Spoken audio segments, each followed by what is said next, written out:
Caros congressistas, boa noite a todos. Na pessoa do Dr. Andrei, eu cumprimento toda a mesa. É bom rever amigos aqui, alguns que eu encontro apenas no aeroporto, né, Décio? E vê-los aqui com mais tempo é muito bom. Os que são de Minas já sabem, e aqueles que estão visitando Minas Gerais conhecem as nossas montanhas, as nossas serras. E elas são repletas de cachoeiras, de surpresas, de belezas naturais, mas há dois caminhos para percorrer essas serras: as rotas turísticas e as rotas pouco percorridas. É, na verdade, uma profunda ousadia da minha parte, que não sou da área, falar num congresso repleto de acadêmicos de medicina, de médicos, psicólogos, psiquiatras, mas fazemos em função do tema que foi proposto para a nossa reflexão da noite: Jesus, o terapeuta e a terapia. Mas, como dizem no norte de Minas, miséria pouca é bobagem. Já que me propus a ter a ousadia de vir aqui falar, optei pelas rotas não turísticas de abordagem desse tema. Então nós vamos percorrer aquelas rotas pouco percorridas, para tentar visualizar ângulos que são pouco visualizados. Porque essas rotas proporcionam o encontro com belezas naturais que as rotas turísticas não proporcionam. Eu peço, então, a vibração de todos, para que essa proposta não se transforme num vexame,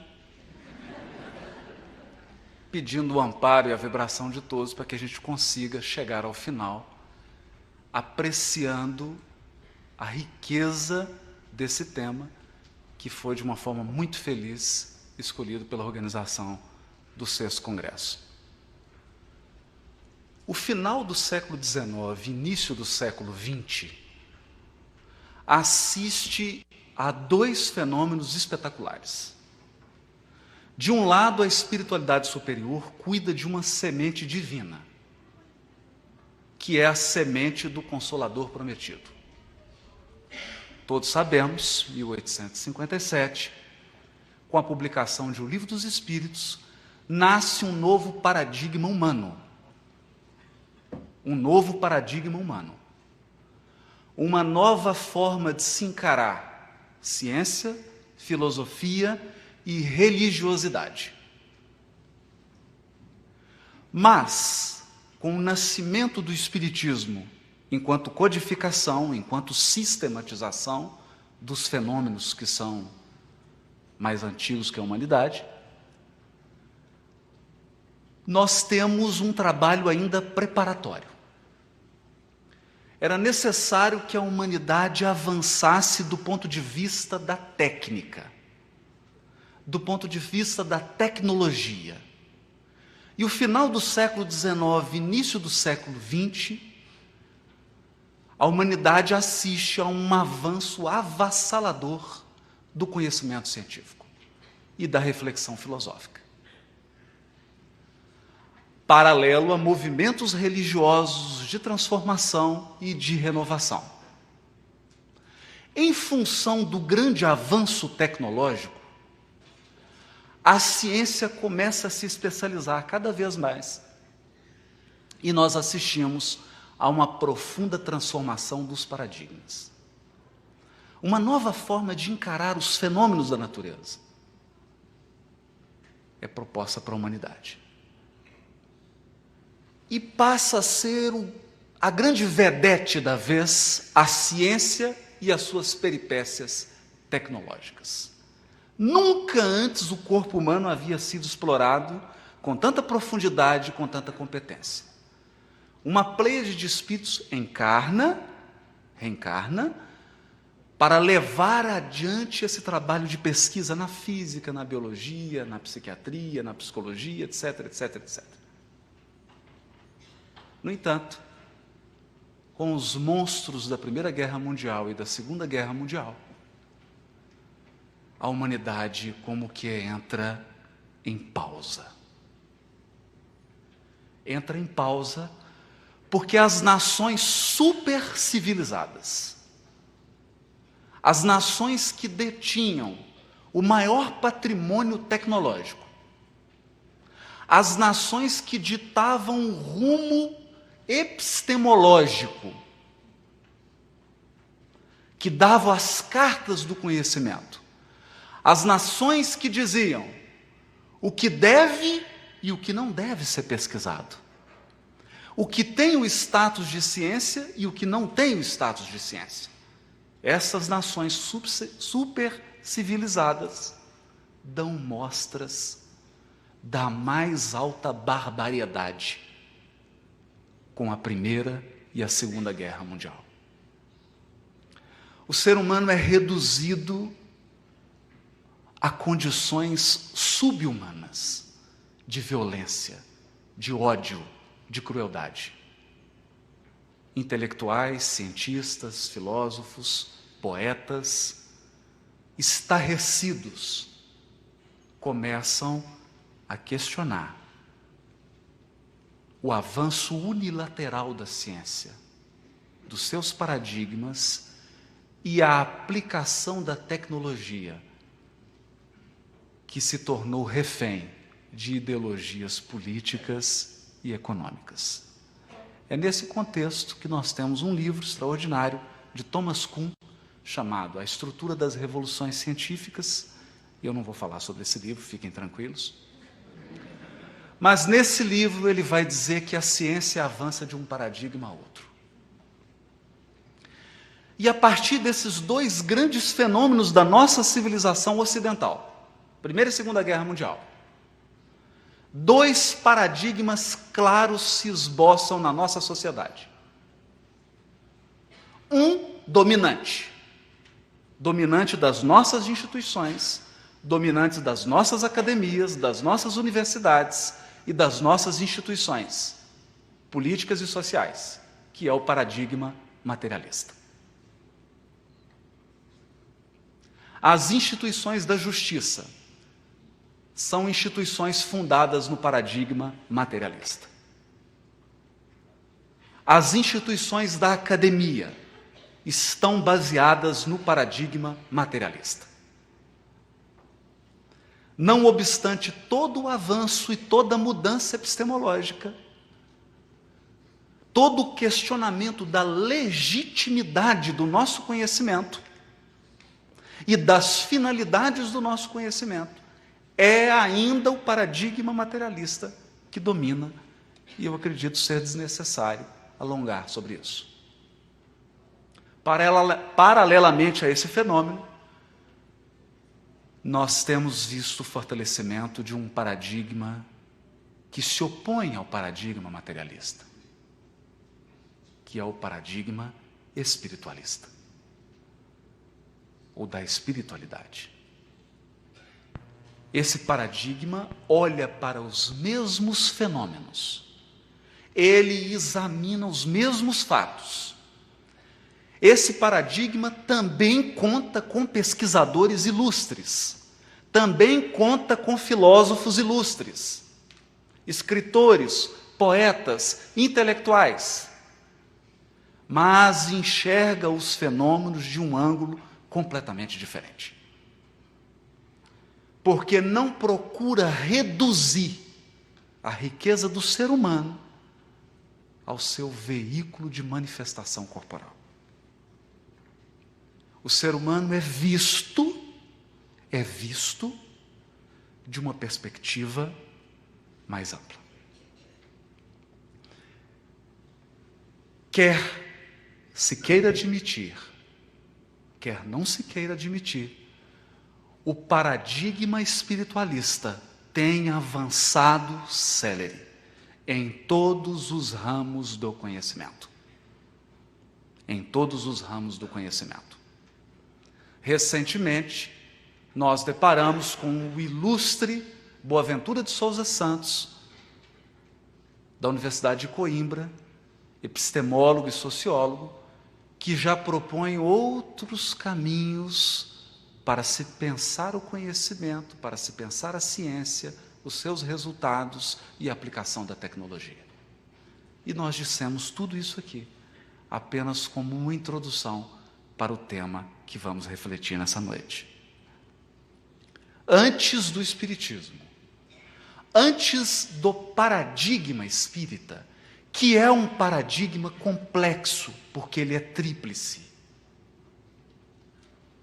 Não se trata apenas de ciência, não se trata apenas de reflexão filosófica e não se trata apenas de religiosidade. O Espiritismo reúne as três vertentes: ciência, filosofia e religião. E com um conjunto novo de ferramentas, procura indagar, auscultar, penetrar na amplidão da alma humana. Portanto, se você veio aqui hoje na expectativa de ouvir um discurso da religião tradicional, que vá apresentar o Jesus como aquela figura religiosa, fundador de um movimento religioso, eu acho, procure a organização, talvez você tenha uma devolução parcial da inscrição. Porque o Jesus apresentado pelo Espiritismo é um Jesus que ainda não foi examinado. E a minha proposta aqui hoje é pensarmos juntos a respeito desse paradigma novo, desse novo paradigma. Jesus em uma nova perspectiva. Esqueça o crucifixo, esqueça a liturgia. Pensemos em Jesus, na figura de um grande educador e, em especial nessa noite, na figura de um grande terapeuta. A partir desse novo paradigma. Eu peço então socorro nessa grande viagem ao benfeitor Emmanuel. Porque nós somos ousados, mas não somos bobos. No capítulo 24 do livro Pensamento e Vida, intitulado Humildade, aparentemente um tema teológico. Santo Agostinho abordou esse tema. As virtudes teologais, as virtudes não... Um tema teológico. Ou um tema ético, um tema filosófico. Mas, curiosamente, no capítulo 24 do aparentemente pequeno livro Pensamento e Vida, nós encontramos, eu selecionei aqui alguns pontos, para pensarmos desse viés da terapia e do terapeuta, da cura do corpo e da alma. Dessa perspectiva, ele dá 3 definições de humildade, espalhadas pelo texto, sutilmente espalhadas no texto.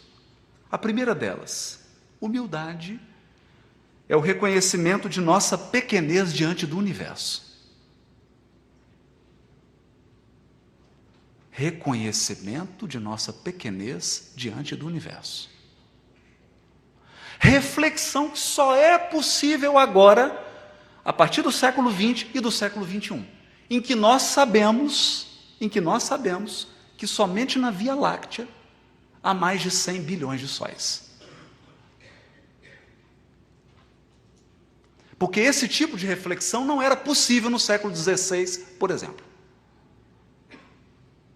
em que se acreditava que o Sol girava em torno da Terra. Diante dessa conquista da ciência,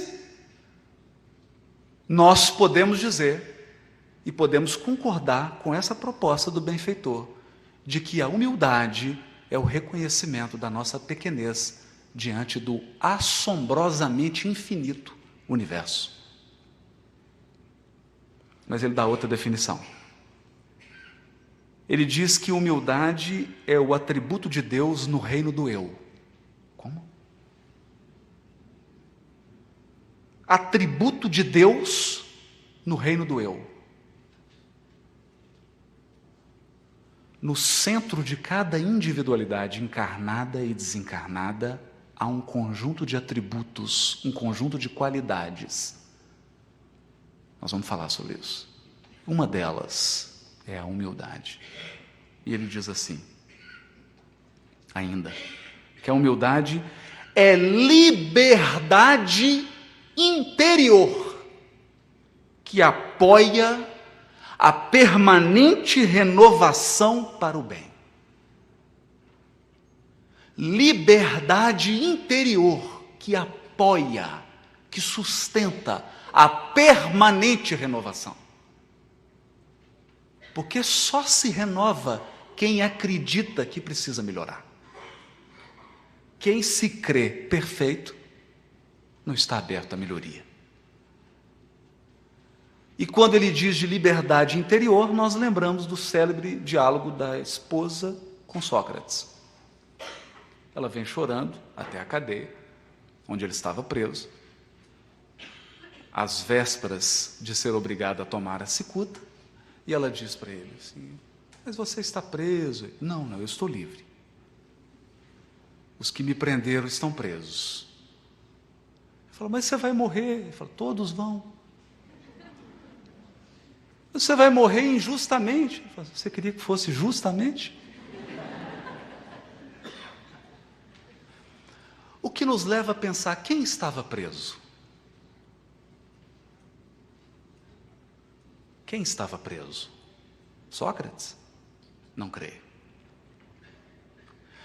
Com essas três definições de humildade, se vocês imaginarem que eu estava sendo ousado, vocês não viram Emmanuel. Ele avança. Ele diz assim, a ausência de humildade no espírito provoca enquistamentos do sentimento. Como assim? Enquistamentos do sentimento. É como se o sentimento fosse um fluxo. E quando você não tem humildade, esse fluxo criasse coágulos, tumores, que prejudicassem o fluxo do sentimento. E ele dá nome a alguns desses enquistamentos. Ele vai dizer, orgulho, cobiça, egoísmo, vaidade. 4. Orgulho, cobiça, egoísmo, vaidade. Por que esses 4? Dá para entender.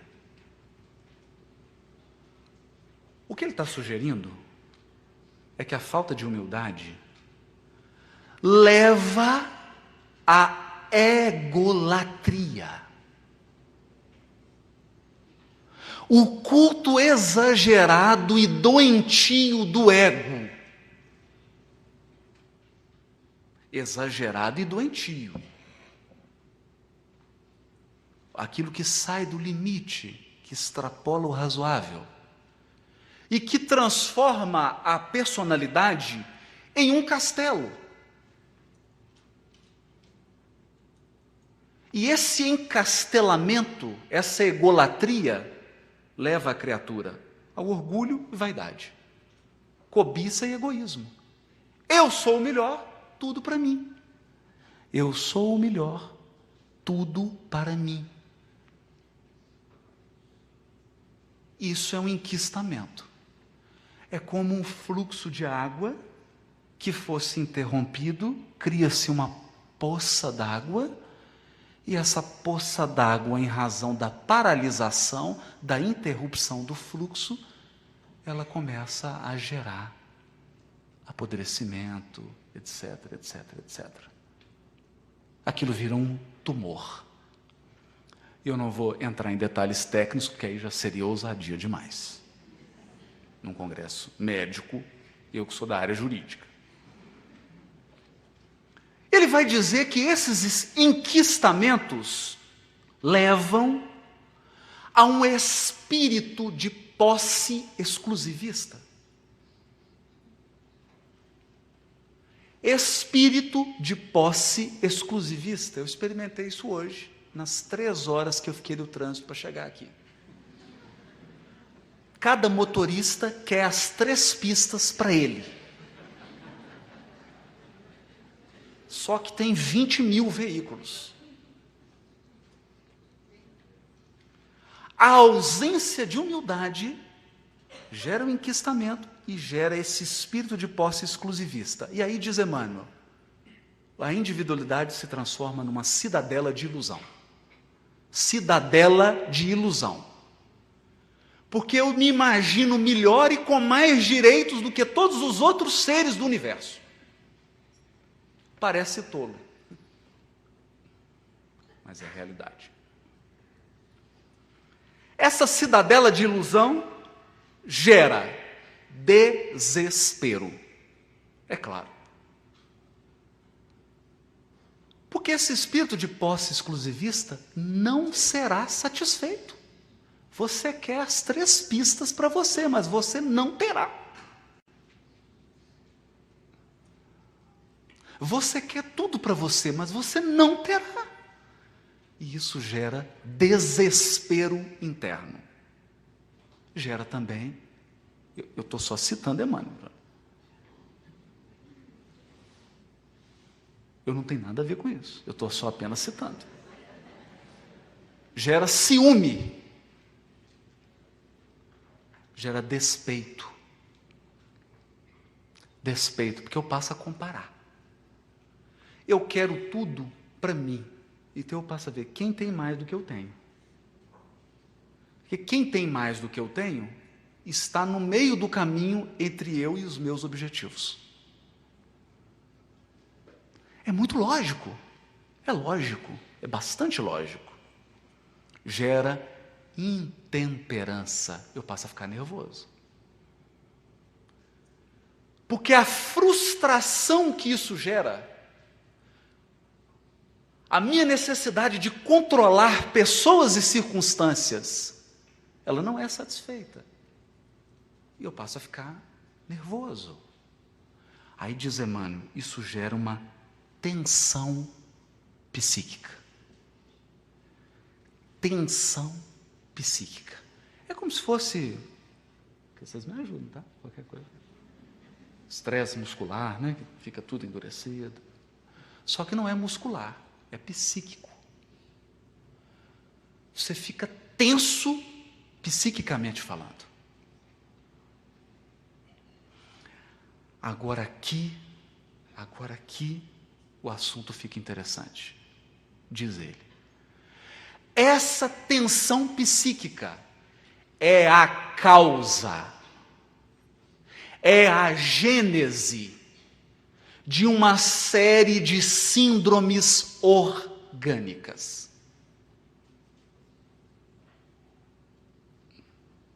Então, quando eu recebo meus pacientes psiquiátricos na sala de audiência, e acreditem, eu recebo. Eu recebo. Não é só no Hospital Espírita André Luiz, não. Os fóruns desse Brasil estão repletos de juízes, pacientes psiquiátricos, partes, pacientes psiquiátricas. Quando chega alguém, ele apresenta sintomas, mas eu pergunto, o paradigma materialista é capaz de chegar às causas? Acredito que não. Porque ninguém chega aonde não enxerga.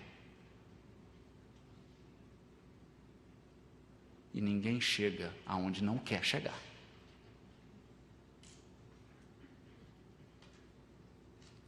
A tensão psíquica só é detectada no paradigma espiritualista. Quando eu vejo além do corpo humano, a alma que anima o corpo. E quando eu levo em consideração a alma humana, aí sim, eu estou equipado, eu estou em condições de perceber essa tensão psíquica. E todos devem estar se perguntando, agora eu fiquei curioso para saber quais são as síndromes orgânicas dessa tensão psíquica. Emmanuel cita algumas, evidentemente, exemplificativamente, porque ele não quer esgotar. Esse aqui não é um tratado daqueles livros de medicina que fala todos os casos, né?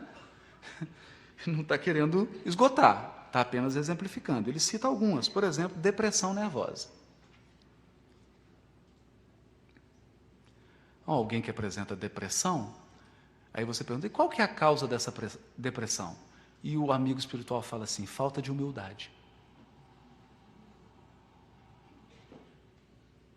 Aí todo mundo fala, como é que é? Fica assustado com o diagnóstico. Mas esse não é um diagnóstico materialista. E esse não é um diagnóstico puramente espiritualista. Esse é um diagnóstico espírita, que é um espiritualismo 5 séculos à frente.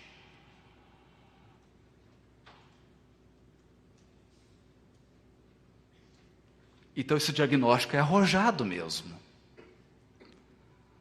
Outra síndrome, desequilíbrio emotivo. Desequilíbrio emotivo. Pode ser fruto dessa tensão psíquica. Ulceração. Aí é com o doutor Décio. Especialidade. Ulceração. Disfunção celular. Você já imaginou que alguém que está apresentando um câncer, na gênese, pode estar ausência de humildade? E que essa ausência de humildade gerou uma tensão psíquica ao longo de anos, que fez esse paciente desenvolver um câncer, um tumor? Pois bem, é isso. É um diagnóstico arrojado. Porque agora o tema humildade deixou de ter interesse apenas filosófico. Eu não estou apenas discutindo ética nicômano. Eu não estou apenas discutindo metafísica, como queria Aristóteles. Eu estou sendo obrigado a me debruçar sobre esse tema. Se quiser entender o fenômeno do câncer na sua profundidade. É desafiador. É desafiador. E diante desse diagnóstico ampliado, diante dessa visão que foi a fundo, que foi no fundo do problema, eu preciso de uma nova terapia. Não de uma nova terapia que exclua as outras. Não é isso. Aí seria falta de humildade. Aí seria falta de humildade. Mas de uma terapia que conjugue os elementos da psicanálise, da psicologia analítica, da psicologia transpessoal e da psiquiatria, que consiga unir, que consiga conjugar para que o paciente receba um tratamento mais integral, para que o ser humano seja visto numa perspectiva mais ampla, mais inclusiva.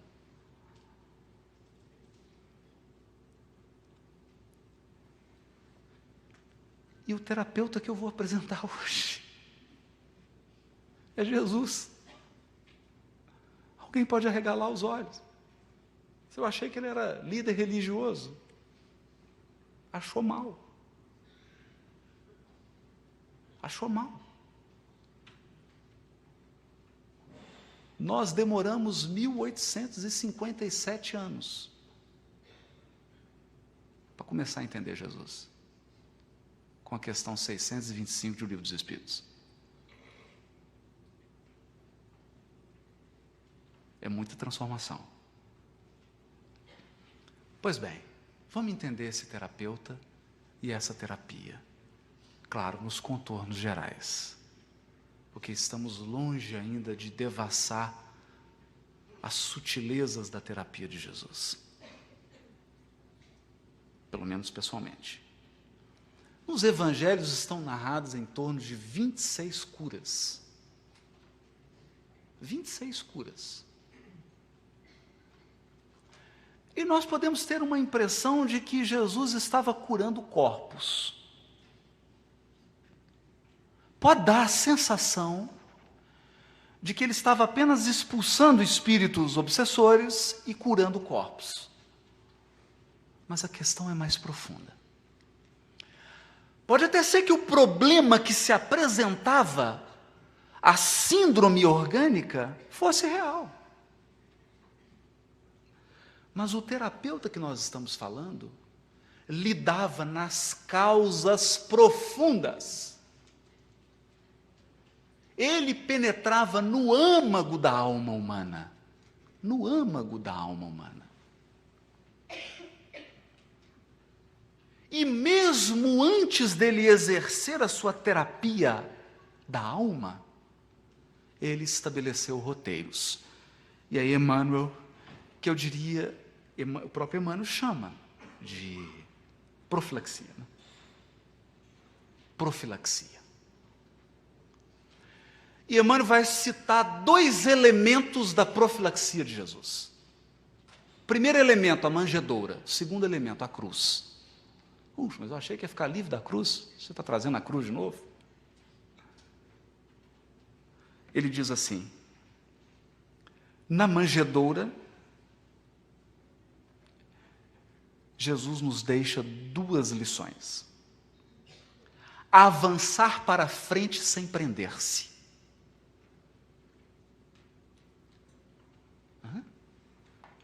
Porque nós olhamos para a manjedoura e ficamos magnetizados nos aspectos materiais e externos da manjedoura.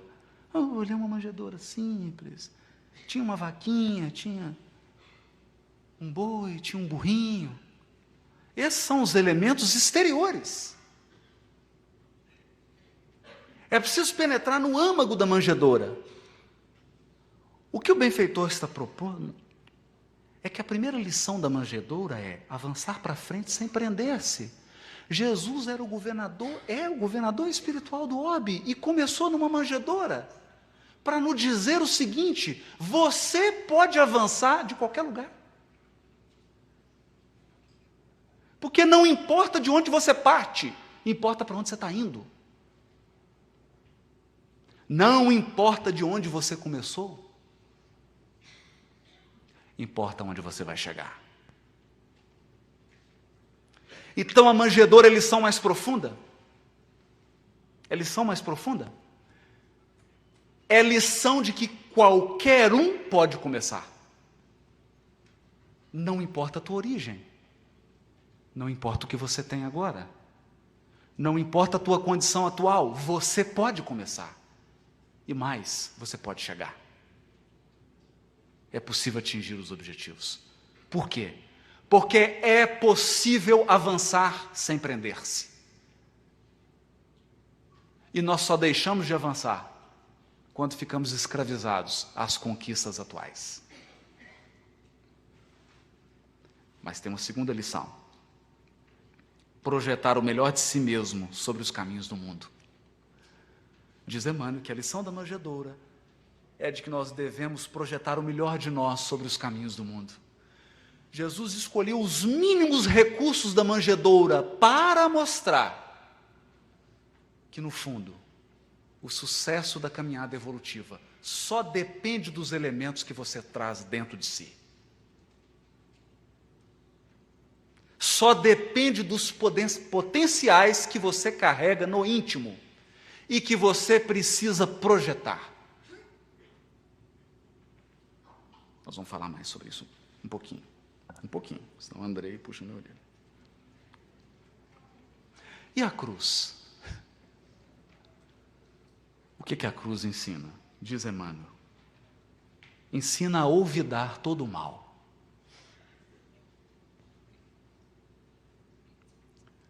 olvidar todo o mal. Porque o ódio e o rancor, a mágoa, está na gênese de incontáveis moléstias psíquicas e orgânicas. Eu diria que o maior desafio da reencarnação é reencontrar e conviver com os desafetos do passado. E mais do que isso, suportar novamente os seus espinhos.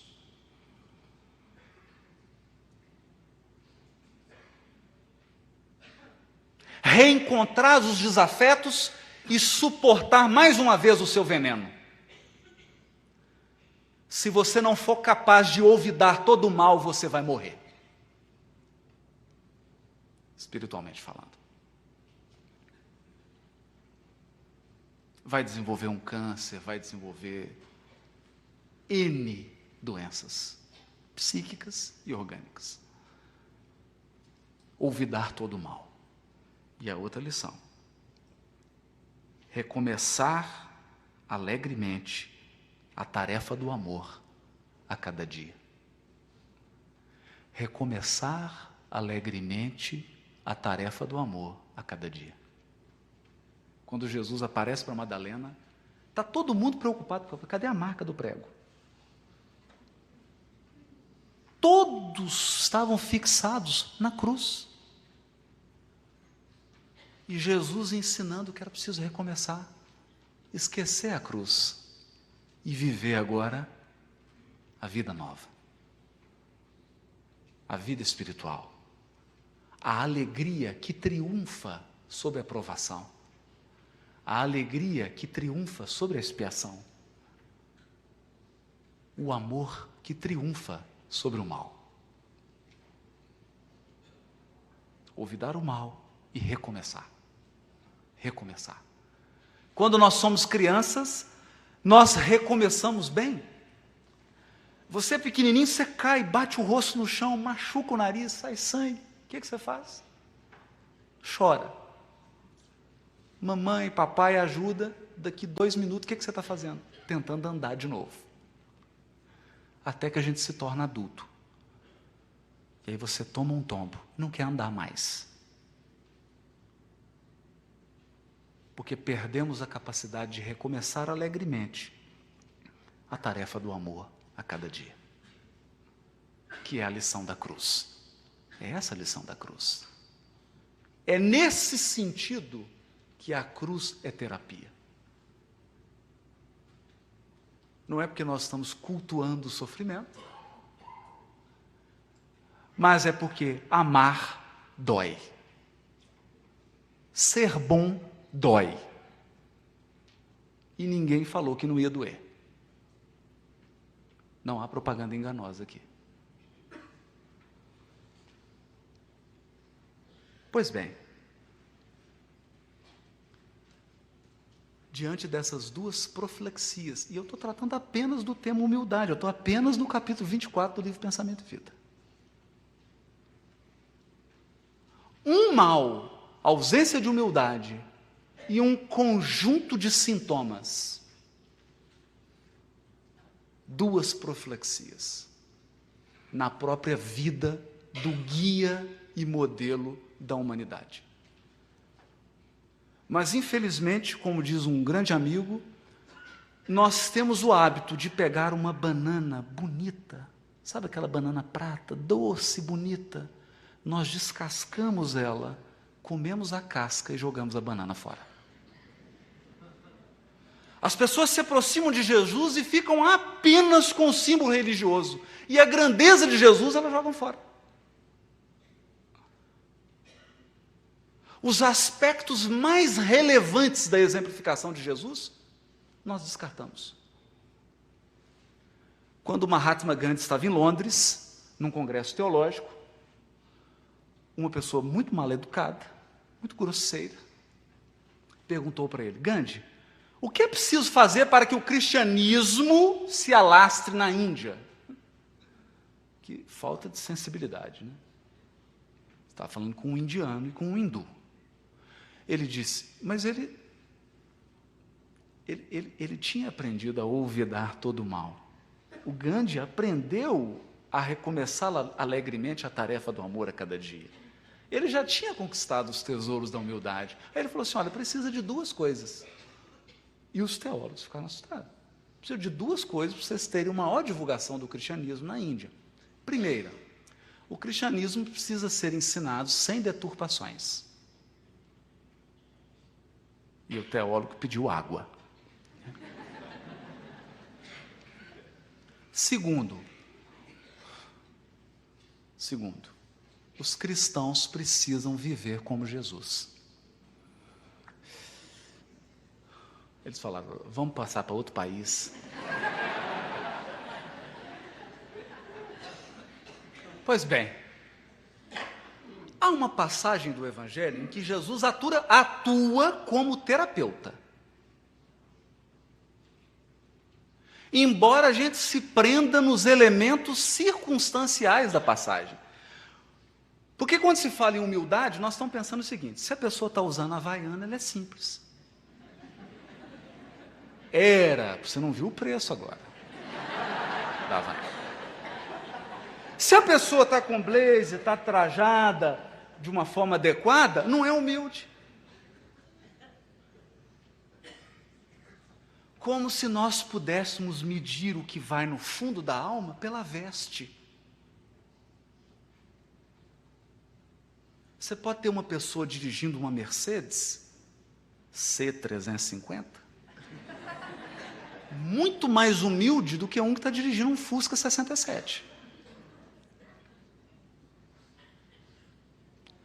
Então, ultrapassando esses elementos que são puramente exteriores, olha como é que João Evangelista narra uma cena espetacular. Os apóstolos estavam discutindo quem era o maior. Qual era o maior apóstolo?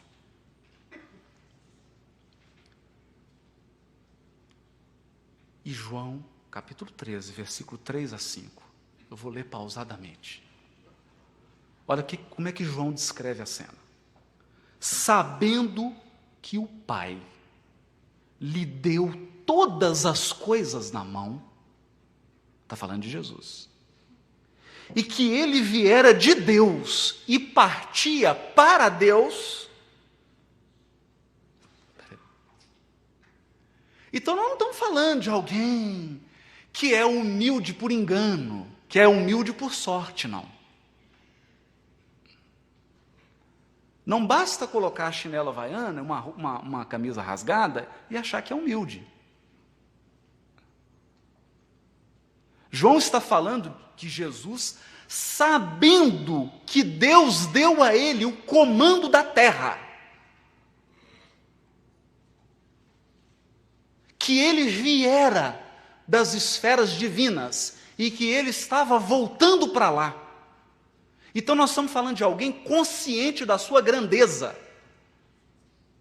Esse ser, consciente da sua magnitude, levanta-se da ceia, depõe a veste, a capa, depõe, toma um pano de linho e cinge-se como um escravo. Então, jogando água na bacia, começou a lavar os pés dos discípulos e enxugá-los com o pano com o qual estava cingido. Isso é terapia. É essa a terapia de Jesus.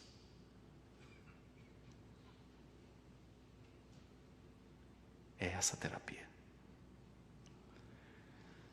Era para tentar mostrar para os apóstolos um Cristo lavando pés. No capítulo 24 e no capítulo 135 do livro Caminho, Verdade e Vida, Emmanuel comenta um pouco sobre isso. E para dar prosseguimento aqui, eu vou ler. Comenta o benfeitor. Todos os sentimentos que nos foram conferidos por Deus são sagrados. constituem o ouro e a prata de nossa herança. Mas, como asseverava o apóstolo, deixamos que as dádivas se enferrujassem no transcurso do tempo. Faz-se necessário trabalhemos afanosamente por eliminar a ferrugem que nos atacou os tesouros do Espírito, que são os sentimentos.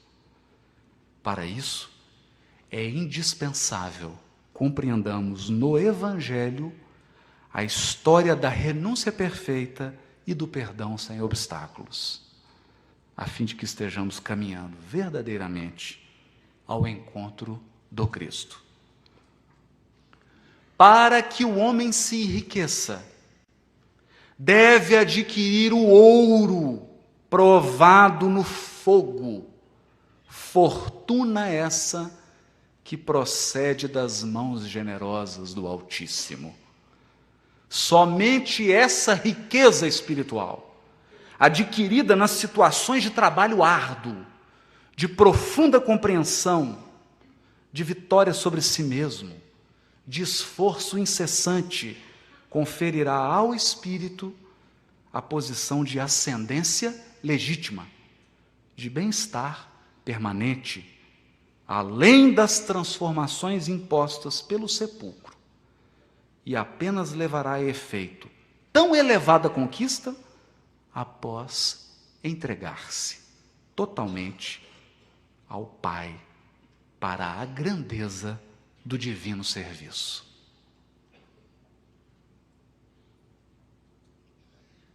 Quem está a serviço de Deus se engrandece.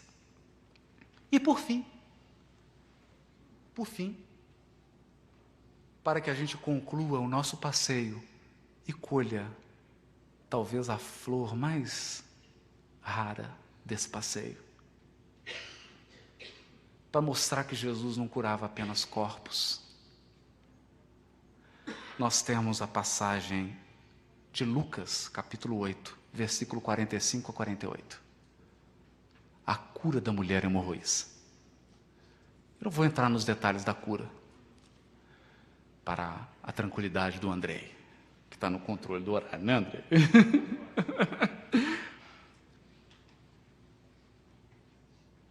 Quem tocou em mim? Diz Jesus. Alguém me tocou, pois eu percebi um poder que saiu de mim. Poder. A palavra em grego é dinamis. Dinamis. Daí vem dínamo. É força mesmo. É força. É poder. Dele saiu poder espiritual. Dinamis. Disse a ela: filha, a tua fé te salvou. Vá em paz. A fé da mulher trouxe o poder das virtudes do Cristo que vieram ao encontro dela. Então talvez você pense em Viktor Frankl, quando diz no núcleo saudável da alma humana. O homem que enfrentou os campos de concentração, passou por todos aqueles horrores e que diz que todo ser humano possui um núcleo saudável. Tudo pode adoecer, tudo pode degenerar, mas há dentro de nós um centro intangível que nunca adoece, que nunca se corrompe, que é divino. E aí eu finalizo lendo um parágrafo do capítulo 3 do livro No Mundo Maior, chamado Casa Mental.